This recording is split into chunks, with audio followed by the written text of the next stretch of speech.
so have I loved you.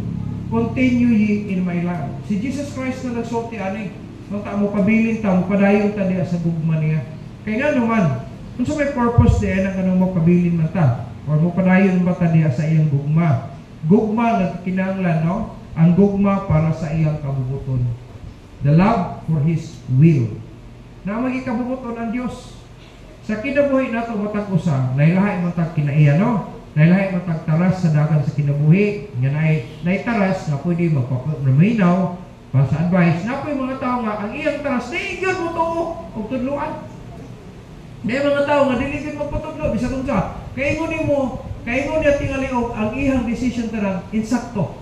Nakamit na gikong tao ingon anak. So ang akong himoon, it be na lang ka, masamok man. Masabok, kung imo gyud kabihan mo, masabok apil kung ka madaot pud ka. Pasagdan. Basta ka din nakamukha, bisipihan talaga. Ay mga tao na kay imong tingalin nila ba insakto, hindi kisla masayo. Nabisag sayo pa na himong pag insakto. So ang Ginoo maghatag sa to og giya, no? Kay siya pabilin mo sa kung gugma, tugbangan ninyo sa gugma. Iyan po siya, God, we love Him because He first loved us. Diba? So kanang gugma sa Ginoo, buktian po nato gugma para sa iyang kabubuton. That is the love for His will. Kaya nga naman, His will for our lives. Ang iyang kabubuton, nganong magpabilin ta sa gugma niya, tugbangan nato og gugma para sa iyang kabubuton. Kaya ang iyang kabubuton para sa pagkugliyong kinabuhi. Dili na para sa kayuhan niya, para sa kayuhan nato. Samtang nagkinabuhi ta ninyo ta. Ako salamat din ko. Wa ko magmahay nga na pastor ko. Wa ko nagmahay nga moagi ko mga problema, mga kalisdanan na sa ministry. Dili wala ko nagmahay sa gamay. Ako nalipay gyud kana pagluwas lang sa ako mismo. Walay butang ning kalibutan nga ikakumparar nimo. Wala. Ang kwarta dili makahatag mo kaluwasan sa imong kalag. Ngamonto kag langit, bayaran nimo wala. Pero sa gugma sa Ginoo, nakaangkon ta. Nakabubuton sa Dios, giluwas ta, gibutang ta sa iyang bulhaton, kay naa say tuyo sa atong kinabuhi. Di siya gusto ko pag-abot sa hukom niya, wala gyud kay bisag gamay nga ganti. Gusto ka niya ang tanan makaganti gyud. Kay open man na para sa tanan ang reward. Nagdepende naman sa mo trabaho. Kung apil sa dagan sa lumba sa kinabuhi. Apil yun. Kaya kung di ka mo apil, di magi ka makadaog. Wala may papil di ani, basta ang tanan ng apil, pag abot sa finishing line, naagi kay imo. Dili man na siya kung first, second, third lang. Dili. Tanan, maka-reward siya. Sumala sa iyang gihimo. Pero ingin na follow sa Ginoo, the love for His will, no? His will for our lives, then His will to show others the way. Usa na sa tuyo na sa kabubuton sa Dios, nakita mahimo tang ilahan ang kinigdalan or kanang gitawag paagi or gitawag kahayag nga aron mapakita nato si Kristo para sa uban. In other words, mahimo tang instrument. Kabubuton na sa Dios nga gamiton kaniya kung magpagamit ta. Kanindot kaayo sa plano sa Dios sa kang Ginoong Hesukristo. Ang sa may tawag na, instrument, ang tawag yapon. Mahimo kang dahilan nga nakakaton ning uban tungod nato. Before natapos ang service kagahapon sa funeral, ingon si Pastor Maiko, siya nga, lipay ko kayo nga nakadungog ko nga daghan kayo sa mga membro diri nga tungod sa kinabuhi ni Lola naman niya si Ma'am Nenpa. Before ko mato sa unahan, pwede ba nga makahangip ko sa mga tao nga imong nailan nga si Lola ang instrumento, siya ang dahilan nga nakakita ka sa dalan sa Ginoo, naluwas ka na si Lola ning pagid ang gigamit na naakatron sa bulaton. Tindog daghan mga pastor ang uban, mas asawang pastor dingling ko hala munin pa dami ko ano. Kanindot kayo namatay ka bitaw na naa mga tao nga nakaila kang Kristo tungod din. Amen. Sa Diyos para sa iyang kabubuton, His will to show others the way, no? Pinaagi nato makakaplag ang uban kay naata sa kabubuton sa Dios. His will to love Him. Kabubuton sa Dios nga unta ang mga tao makat-on paghigugma sab sa iya. Mamito sa 1 John 5:18 ba ta? We love Him because He first loved us. Unang Juan 4:8 din na. Unang Juan 4:8. Huwag ko masay. 1 John chapter 4 verse 8 na. He that loveth not, knoweth not God. Adin mo. 5:8 tingali. He loved us. We love Him because He first loved us. Kanang nga word. Ang bot pa sa ko. He loved. Anong isa ka bersikulo? Kana siya.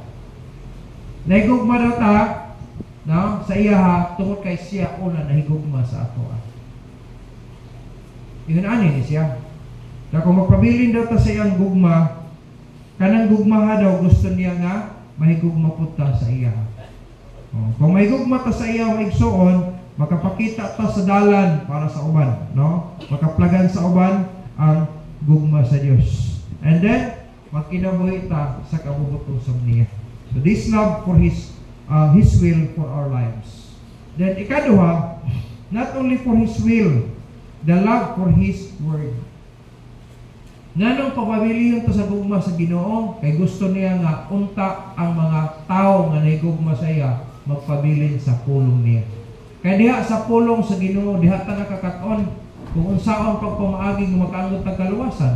Diha ta makakaton nga pinaagi sa iyang pulong, mahibalo ta kung unsaon pag-fight ang kaaway, no? Unsaon nato pagdumala ang atong pamilya, unsaon nato pagdumala ang atong asawa, diha gisulti sa iyang pulong, unsaon nimo pagsubmitan imong bana, unsaon nimo pagkinabuhi ning kalibutan, naa dili sa pulong niya. Pero kung magpabilin ta sa gugma sa Dios, ang gugma nga diin magapabilin sa pulong niya.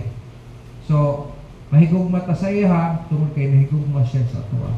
Kanang gugma atong itumbas, no? Himong katumbas sa gugma sa Dios ato para sa iya pulong. Kay iyang pulong, the word is cleansing. Na kung makakaton daw ta sa pulong sa Ginoo, makahinlo siya. Ingon sa Bible diha, as like as a soap daw, no? As like as a soap. Daw sama na siya sabon nga mahinlo sa mga hugaw. Iman ka? Kung atong sabto lawas sa atong espiritual. Kung atong ma-maintain ang atong kinabuhi espirituhanon, hapsay baya ang dalan sa kinabuhi. Nay kalinaw, nay kalipay, hamugaway paminaw nimo basta nagkinabuhi kang tao. Pero gani kung bikilado imong kinabuhi, bikilado ba kabalo ka nga naa sa nakas kasalanan, masayop imong gihimo. Dili ka magmalinaw ay, dili po ka magmalipay. Kaya nga naman ang kinabuhi sa tao nga makasasala, no? Nagpakasala, dili gid siya magmalipay. Naagid na sa Bible, no? Na bisan gali daw ang kapungot sa Dios ibabaw sa mga makasasala. Wala may hayahay anang kapungot sa Ginoo. Wala gi hayahay anang kapungot sa Dios. Gusto ingon ang pulong sa Ginoo, continue ye in my love.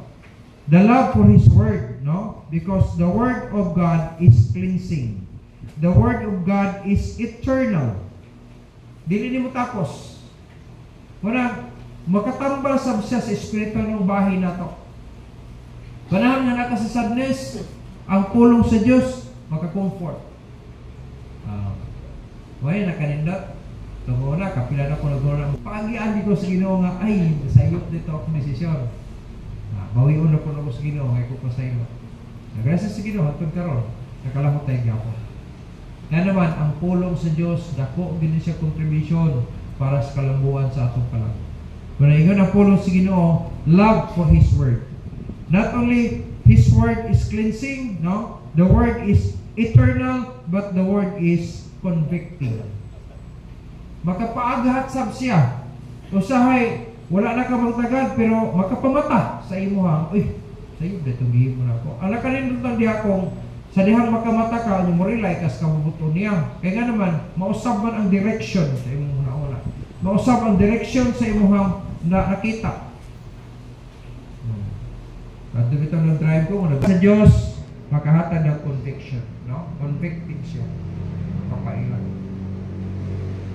Tungod sa pulong sa Ginoo, ibiyaan ako ang mga pangandro ni kalimutan. Biyaan ako tanan. Oh, sige Lord, bahala na ka sa kuha. Ang tagkaroon, kung magmahay, ada kong bila itong kurente, ang kita lang kita ikabayan.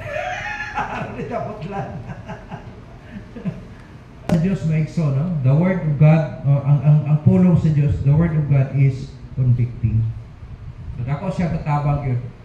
Kung buktian na to ang gugma sa Diyos, sama sa giingon sa Bible sa 1 John 4:19, we love Him because He first loved us. Amen? Sa anang kinamtang katapusan, continue ye in my love, no? In God's love for the Lord, no? And His work. Dapat mahigugma ta sa Ginoo, apil ang ang buluhaton. Dili kung ako nahigugma ka sa Ginoo, pero ang pruiba man gud maigsoon kung wala man gani nimo niya, kung may ka nahigugma ka sa Dios, ang ilhanan o kanang pruiba ana nga tinud ka nahigugma sa Dios, higugma nimo ang buluhaton niya. Kaya imposible daw kayo nga may ka nahigugma atong wa ka kakita, unya naay mo nakita pero wa may makita diha ang nahigugma ka sa trabaho sa Dios. Dili na tinuod nga nahigugma ka sa Dios, kay tinuod ka nahigugma sa Dios, nahigugma gikas buluhaton niya. Amen? Ang atong business ning kalibutan maigsoon, dili man padakanay building, dili pasikatay diri wapong building, dili nindot kayo times, dili. Ang main thing sa church maigsoon is kalag. Kana mga ministeryo nga atong gipang-put up diri maigsoon, wala na siyang baling, murag pokot ba nga kana makatuoy gyud ang kana isda. Nata eskwelahan, murag bunsod na siya, musulod. Mga parents, karong first grade, pagkaman pila ka semana, pamugos, pero at least, di na sila magmahay, kay ato sila gisultihan. Di mga sa tibok to, ikapila ko na sila tigumon, aram masultihan sa kaluwasan. Kapag na-imperno sila, di na sila magmahay, kay nasultihan gid sila. Gusto, wag yun sa, diya, kapila ko nagwali sa inyo, kapila ko nagpahinumdum sa inyo, nga muna, pero, kaya nga man ako, naghansap-hansap mo, hindawat mo sa ginawa man di ay. Imulog lang mo ginasa, tinood. Kung kwarta to tuyo, ang tinood, mas nako gasto ang church. Ang tinood, dili na to madadalig sulod ang ilang panimulay. Kay digate sila. Pero sa panahon ng ipatawag na to sila dire, kay na recital, kibali, ang nahulog lang kibali na siya, recital, pero ang pinaka-main na atong ma-serve ang gospel na to sila. Di na to sila mapugos, pero at least atong yung ma-serve ang gisugo sa Ginoo. Munang i-serve na to ang pulong niya. The last one, love for the Lord and His work. No? So, left His home in heaven. Ay mo kalimot ha, gibiyaan niya ang langit, ang puluyanan din sa langit, gibiyaan aron maanhita diri, ma-rescue ta niya. Ya karon nga rescued na ta, dapat atong tabangan ang kato mga tawang munong pa. Ala? Dili lang ka na pahinan natin dili kay para manisa kalambuan nato sa atong tigumanan o sa atong palibot diri. Pero kanang kalagyon, no? Gikas sa mga gagmay nga mga bata hantos mga dagko nga mga tawo. Mas maayos na sila masutihan sa kaluwasan sa ilang tanan. Importante gining mga butang. Amen? Kung nahigugma ta sa Dios, i-apil yun ang buluhaton. Kaya kung mo na-pruiba na ito, at tinutan nahigugma sa Diyos, kay nag-focus na sa buluhaton. Kaya kung may nagkibali nga, dili ka mahigugma sa buluhaton, niya nahigugma ka sa Diyos, api kina. Kaya tinod ka nahigugma sa Ginoo, nahigugma gina sa iyong buluhaton. Kaya nung na pa itong sundalo lagi nga, yung mga teammates. Pero simple kayong tubag sa army. Sa din ako mahimo pagkalikod sa akong Diyos. Kay daghan kaayo maayong butang gihimo ang Diyos ako. Kapag ito sa gira to ba, protektahan siya, hindi siya may bubala. Napilay story sa army nga siya, kay kabalog siya nga naigo gid ang dughan. Kabalog siya. Nya, tungod tingali sa impact sa ang power sa gun ba nga gipan na may tungod sa kusog gibali, tumbag siya. Muna niya, patay na gito siya. Niya, naara mo mga kalaban, di papatay-patay na lasab siya. Paghawa na, pag-clearing na kibali, bakod siya, pag-ana niya diri, wala na may sakit. Pagkuha niya sa iyang uniform, paghugot niya sa sulod sa iyang packet, ang New Testament ng Bible, may naigo. Hinglubong ang bala.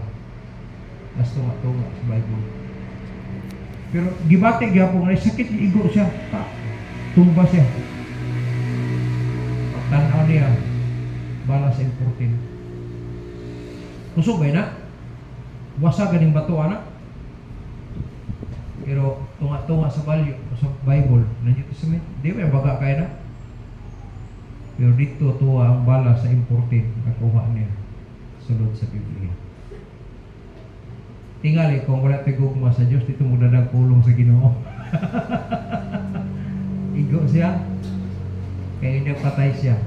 Pero pag ukat sa ilaha, nakita, ang New Testament may naigo, yung lubong ang bala, wala siyang buhan. Ito protection dito sa Ginoo. Dili lang di ay kung ang pulong sa Diyos makakonvict, no? Makaprotect pag kung wala to, wala, patay na siya. Lusot dito siyang dughan, important kapag kapusugan. Pero daghang yung ipaghimo ang Ginoo ng maayong butang sa kinabuhi nato. Naunta mahinumduman na to, may reason na dili ka matalikod niya. Ngano, maayo gyud ang Dios. Wala gidawatan nga gihimo ang Ginoo sa ato gaya.